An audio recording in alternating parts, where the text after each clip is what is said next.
accentuer la aujourd'hui, alors la menace, non, parce que la menace, il faut des éléments. aujourd'hui, on se retrouve dans une nouvelle vidéo. La vidéo s'appelle Ouvre des surprises, voilà. Je pense que dans une dictature, on prend très peu de risques. Mais une démocratie, c'est savoir aussi prendre les risques. Et donc, à un certain moment, il y a une peine qui est prononcée. Ces gens vont, si ces gens vont à fond de peine, et j'ai perdu une pièce. De nouvelles infractions, ce n'est plus la justice de s'occuper de cela. Il y a d'autres institutions qui doivent s'occuper de la gestion du risque. Comment on décortique ces phénomènes de terrorisme djihadiste? Est-ce qu'on peut tenter d'expliquer les actes, aussi atroces soient-ils? Le Premier ministre français, Manuel Valls, a eu cette phrase en pleine vague terroriste: expliquer, c'est excuser. J'ai eu gratuitement à la caisse, voilà. Très attention, parce que certaines explications visent tout simplement à admettre, à comprendre, et donc à excuser à la fin des ces actes. Donc, là, elle m'a dit sur la porte. D'accord ou pas d'accord? Et là aussi. Je ne suis pas d'accord parce que là, dans certains sens, je trouve évidemment qu'il faut pas. C'est quoi? Excusable. La terreur. Tout à fait d'accord. C'est à l'ego. Et là où je ne suis pas d'accord, c'est qu'il faut quand même que nous fassions cette démarche intellectuelle d'essayer de comprendre tout ça. On a été confronté à un phénomène qui est du jamais vu. Il y a plus de 660 personnes sur la liste au Cameroun. C'est à la paix. Qui prend uniquement le phénomène des foreign terroristes. J'ai perdu une pièce. Le terrorisme de genre, les homegrown terroristes. Donc on est voilà mon Lego, la paix. Si on se pose pas la question des racines de cela, où est-ce qu'on va arrêter ça et comment est-ce qu'on va l'arrêter? Parce que moi je suis là pour éteindre l'incendie, mais il faut éviter que cet incendie ne redémarre à chaque fois. Vous avez été magistrat à la jeunesse dans votre carrière précédemment. Vous avez croisé, du coup vous recroisez des profils, des types de profils que vous avez connus quand vous étiez magistrat à la jeunesse. Maintenant vous êtes fédéral. Oui, en pyjama. Voilà. Et l'autre, vous l'avez deviné, je crois. On se pose parfois des questions en disant tiens, est-ce qu'on a essayé les bonnes choses? Voilà, mais la justice, c'est toute une série de personnes qui ensemble cherchent une solution. Il n'y a pas d'obligation de résultat à la justice, mais on doit tous faire de notre mieux. Et honnêtement, je vois pas mal de juges et de procureurs et de policiers et de gens qui essaient de faire de leur mieux. Tout à fait. Alors retournez-nous encore avec un projet de loi qui a suscité le débat, celui dit des visites domiciliaires ou des perquisitions à domicile à l'écart de faire en fonction du corps son époux ou contre cette réforme. Et c'était pas clair comment on devait j'ai ouvert les boîtes pour ranger mes trucs. Ça va être plus clair, plus correct. Ça va être plus clair, d'accord ou pas d'accord avec Théo Franck? Alors ça c'est une question un petit peu politique, donc on vous dit ouvre. Ce que moi je peux dire, c'est que l'idée de départ, j'ai vu un peu comment ça s'est développé, l'idée de départ c'était justement de mettre un cadre à quelque chose où il n'y avait pas de cadre. Donc il y avait des abus, des excès de pouvoir avant. Et ce genre de personnes qui sont très peu défendues finalement parce qu'elles sont illégales, ne pas mettre de cadre, honnêtement, c'est les mettre dans des situations très compliquées, d'injustice. Et j'en vois beaucoup des situations d'injustice comme ça. Elle doit passer ou pas? C'est pas marqué, voilà, ce sera au Parlement à décider. On peut laver à la main. On peut, moi, voilà. On peut pas laver à occuper de certains sans-abri. Il y a par exemple une loi qui permet au juge de paix, sur demande de la commune, par exemple, pour des questions d'hygiène, d'aller vider complètement, de donner accès à un domicile. On n'a jamais parlé de ces trucs-là. Moi, j'ai vu des tas de sans-abri dont on est à un certain moment rentré dans la maison et on a vidé tout, on a mis ça dans des containers et c'était parti. J'ai pas du coup, juste j'ai une allergie, ça m'énerve. Donc, voilà, ce sera au Parlement à décider. Pour finir, mais je ne suis pas sûr que ce soit une grande priorité. Maintenant, à paix mourir, voilà. Et pour compléter ma ferme, et c'est à paix mourir vous avez hérité aussi madame récemment. Avez-vous des moyens supplémentaires et des espoirs? Je tire alors comme ça.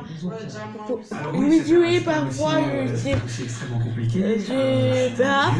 Moi j'avais 12 ans en 85, donc je me souviens. Désolé, je bave. Voilà. Et donc à l'entrée des supermarchés. Pour compléter ma mère, après mourir. Si on a pris ce dossier, femme et qu'on met tellement Madame, d'énergie là-dedans, c'est qu'on a elle quand même s'occupe- l'espoir d'essayer de trouver quelque chose. Je pense qu'on le doit aux Ah, victimes. et On a parlé elle des victimes du s'occupe 22 des mars. motos. Les victimes Voilà. de 82 et de 85 ont le droit Voilà. également d'être écoutées. Et voilà, elle continue. Mes prédécesseurs ont fait tout le possible, ont fait vraiment beaucoup de choses. Voilà. À un certain C'est moment, parti où ils sont venus chez moi et m'ont Non. demandé la Nous, fédéralisation du dossier. mais On non. n'a pas pris c'est comme ça. parti. Un, parce que ça commençait à tourner au communautaire et que ça empêchait évidemment le travail dans des En circonstances. quoi et ça dans des- tournait au communautaire?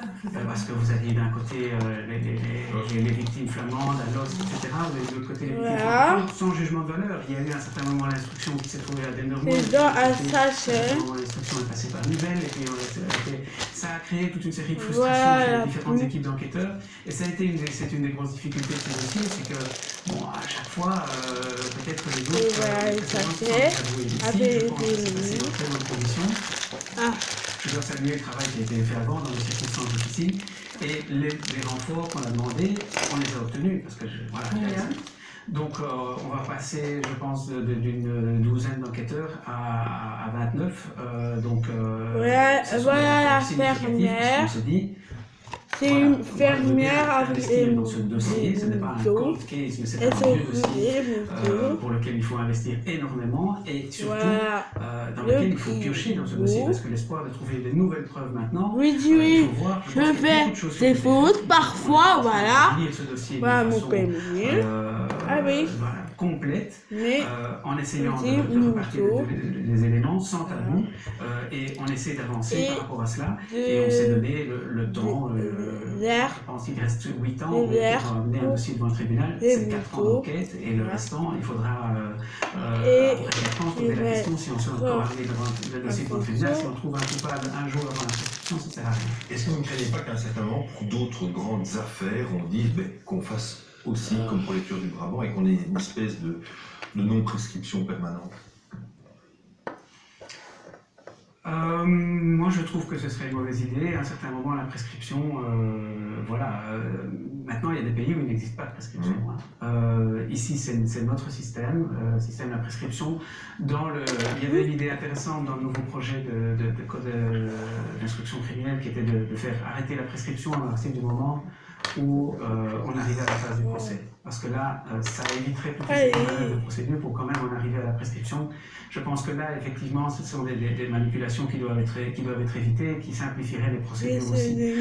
Comme à la photo. Maintenant, on se pose toute la question de savoir, et je pense qu'on peut se poser la question sur ce dossier Voilà. des Brabants, le politique d'introduction sur la demande de mon collègue de prolonger. J'ai le pas délai de des prescription. poux. Mais si à un certain moment, quand la prescription... Oui, j'ai joué les en gens pyjama. n'ont pas parlé à ce moment-là. Donc voilà. Et Maintenant, voilà, il y a d'autres choses qui sont sur la table, comme le projet des repentis. Bon, ouvre qui maintenant pourraient être intéressants. un œuf d'artillerie. Mais je pense que c'est intéressant parce que tant au niveau du Brabant wallon ou des dossiers Et comme le c'est Brabant wallon des au millions. niveau même du Voilà. terrorisme, ça offre une porte de sortie à certaines personnes qui peuvent être amenées très très loin dans un projet sans leur garantir l'impunité. Évidemment, c'est pas ça le but des projets des repentis, mais ça peut leur permettre de revenir en arrière. Quand on voit que le 22 mars, il y en a 2 qui ont peur. Ouais, chocolat voilà, on peut Kinder. se dire si, mais avec si on met pas rien en bouteille, Chocolat si je peux m'exprimer et ainsi, blanc. on peut se dire Blanc. que peut-être ça aurait été peut-être une chance qu'on avait. Maintenant, moi je suis pas Madame Soleil, je ne sais pas s'il l'aurait fait. C'est très Mais bon. c'est la même chose pour les tueurs du Brabant. On voit qu'il y a comme ça une nébuleuse et pour moi pas mal de choses, Ah, pas mal j'ai, d'éléments déjà dans le dossier. Un petit de Mais pâture. avoir, particulièrement pour ce dossier-là, ce sont des témoignages qui seraient importants, puisque trouver des preuves après 30 ans, c'est assez compliqué. Est-ce que le judiciaire est gêné par les commissions d'enquête, comme la commission d'enquête parlementaire sur les attentats? Est-ce que quelque part ça entrave votre travail? Alors, je dois avouer que ça n'a pas été un moment facile, la commission parlementaire, parce que vous êtes en même temps dans un moment très critique au niveau des enquêtes, et vous devez consacrer quand même beaucoup de temps à préparer cette audition de la commission parlementaire. Je dois aussi avouer que ça s'est pas mal passé, en ce sens que je pense qu'on va là-bas en se disant mais est-ce que ça va se passer comme à la commission du trou, est-ce qu'on va être cloué au pilori, est-ce qu'on va prendre n'importe quelle information Oh, j'arrive. avant le procès, est-ce qu'on va faire le procès des Bon, j'arrive. magistrats, J'arrive. qui ont Le chef, consacré le chef, écoutons de moyens qu'ils pour avaient à ouvrir ça. vraiment travailler dans les enquêtes, etc. Voilà. Ce qui doit être souligné et salué, c'est que ce rapport a été unanime. Et ce rapport a été est pour nous très intéressant parce qu'il donne finalement des pistes et on a été écouté sur beaucoup de choses. Et donc là, maintenant, moi, le petit regret que j'ai par rapport à ça, et j'en ai déjà parlé à plusieurs parlementaires en disant, voilà, les Britanniques, après les attentats à Londres en 2005, ils ont attendu 5 ans. Un truc de pas avant sur de la donner un table, rapport. bizarre. Et Oui, peut-être je que ça aurait aidé sais. aussi la commission parlementaire ici, parce que moi, je n'ai Calme. pas pu donner accès au dossier Famille. à la force des choses. Je n'ai pas pu donner accès à ce dossier. Or, il y a quand même des éléments dans ce dossier qui permettent d'avoir une autre lumière sur les choses. Mais pour le moment, il y a cette instruction. Et il est vraiment important pour que le procès du 22 mars se passe bien, Allez. que nous préservions la présomption d'innocence. Et donc, ça, c'est un Oui, petit peu parfois la tension qu'il peut y avoir avec les commissions parlementaires dans le Très rapidement, parce qu'il faut avancer dans l'émission, vous avez parlé vous-même du monde politique. Est-ce qu'il faut revoir la procédure de levée de l'immunité parlementaire? Alors c'est une question. Bon, c'est essentiellement mes collègues du Collège des procureurs généraux qui ont eu affaire à ça. Je peux, sans dévoiler les discussions qu'on a avec eux, faire part d'une certaine frustration d'aller au lit, hein. par rapport à un rôle de plus en plus ranger, hein. exclusif joué par le Parlement par rapport aux enquêtes qui sont présentées quand une demande d'immunité parlementaire est présentée. Présenter les dossiers comme pas sérieux, etc. Enfin, je pense. Et c'est essentiellement aussi par rapport à la procédure qui a été suivie. Quelque part, on voit une évolution où le Parlement s'institue en chambre du conseil, c'est-à-dire chambre de l'instruction, en disant, voilà, on peut pas, et si on peut ouvrir une enquête ou pas, etc. Je trouve personnellement que c'est pas son rôle, mais s'il estime le Parlement que c'est son rôle, à ce moment-là, il faut garantir, et s'il s'institue en juge, il faut garantir que les droits de la défense sont respectés et que le droit de contradictoire est respecté. Ici, ce que j'ai entendu, c'est que on avait un procureur qui allait expliquer sa demande, puis après, la défense qui était entendue, mais le procureur n'entendait pas ce que la défense racontait au Parlement. Et par ma vidéo vous a plu, abonnez-vous, commentez et commentez, aussi de faire likez la les vidéo. assemblées parlementaires soient protégées par ce mécanisme. Voilà, je ne veux pas le remettre en cause non plus. À présent, notre séquence. J'espère que ma vidéo vous a plu, merci. Vous avez regardé ma vidéo. Dans votre vie à vous, Ça fait plaisir. Depuis le 22 mars. C'est une question. Et très abonnez-vous, intime. commentez, Honnêtement, partagez, le 22 mars, likez la quelque chose qui vidéo. a changé ma vie. Mettez Je pense que pouce toute ma vie, bleu. c'est certain. Et à très bientôt tout le Quelque part, le monde. 13 novembre aussi, parce que Tout c'est le comme si monde. l'attentat s'était passé chez nous le 13 novembre. Bye bye Donc, tout le monde.